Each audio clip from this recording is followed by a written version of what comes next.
bonsoir. C'est toujours un réel plaisir de vous retrouver sur la chaîne panafricaine. Du 25 au 26 novembre 2024, les acteurs de la Confédération générale des entreprises de Côte d'Ivoire sont réunis ici, au Sofitel Hôtel Ivoire d'Abidjan, pour la 12e édition de la CGC Academy. Sur ce plateau spécial consacré à ce grand rendez-vous, je reçois Madame Tira Batafoué, responsable des grandes entreprises et finances structurées à Mansa Bank. Bonsoir Madame.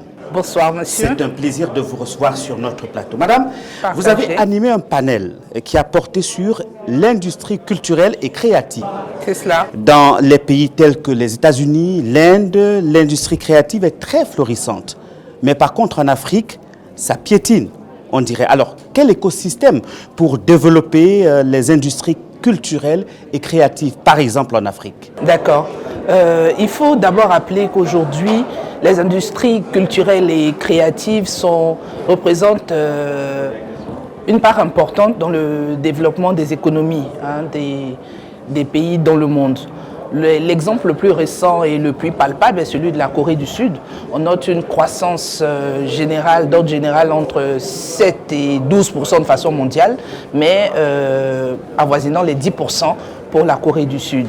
Et qu'est-ce qui s'est passé? C'est la mise en œuvre d'un cadre réglementaire très robuste qui a allié formation, accès au marché, financement, donc développement des partenariats publics-privés, donc État et acteurs du secteur pour favoriser, développer les talents, parce que quand on parle d'industrie créative, la matière première, c'est le talent. Mais ce talent-là, il doit être peaufiné, encadré, développé à travers une formation.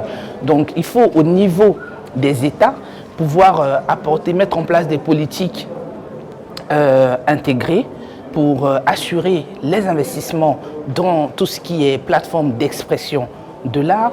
Aujourd'hui, on a des subventions de l'État dans certains secteurs, notamment la mode, la musique, l'art et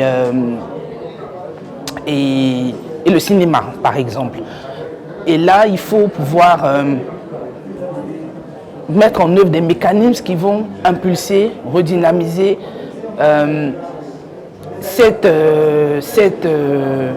ce mouvement d'ensemble. Aujourd'hui, au niveau de Mansa Bank, l'industrie culturelle et créative représente environ, on va dire, 5% du financement au niveau de l'industrie des services, qui est l'industrie qui englobe en fait tout ce qui est régi par les métiers de l'industrie culturelle et créative.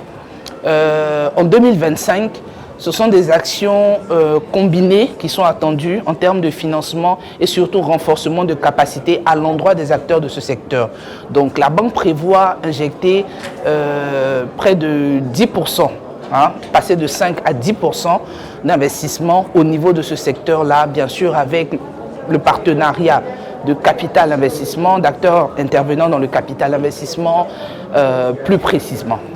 Merci beaucoup, madame. Alors, avant de terminer cet entretien, quel appel avez-vous lancé à ces différents acteurs qui sont dans l'industrie culturelle et créative? Dans ce sens, on dira toujours, parce que la majorité, ce qu'il faut noter aussi, c'est que la majorité de ces acteurs-là évoluent dans l'informel. Donc, le premier appel, c'est de se professionnaliser pour faciliter l'accès au financement, qui est l'un des points, des contraintes, l'une des contraintes ou des défis énoncés. Il faut d'abord se structurer. Donc les acteurs intervenant dans ce secteur-là devraient, aussi bien au plan financier, opérationnel, commercial, renforcer leur capacité à ce niveau-là pour permettre de pouvoir susciter l'appétit des investisseurs sur ce volet. Madame Tira Batafoué, merci. Je rappelle que vous êtes responsable des grandes entreprises et finances structurées à Mansa Bank. Merci d'être venu sur notre plateau. C'est moi qui vous remercie. C'est donc la fin de cet entretien. Merci de nous avoir suivis. Je vous retrouve bien sûr avec nos différents invités dans le cadre de ces émissions spéciales que nous organisons ici au Sofitel Hôtel Ivoire d'Abidjan.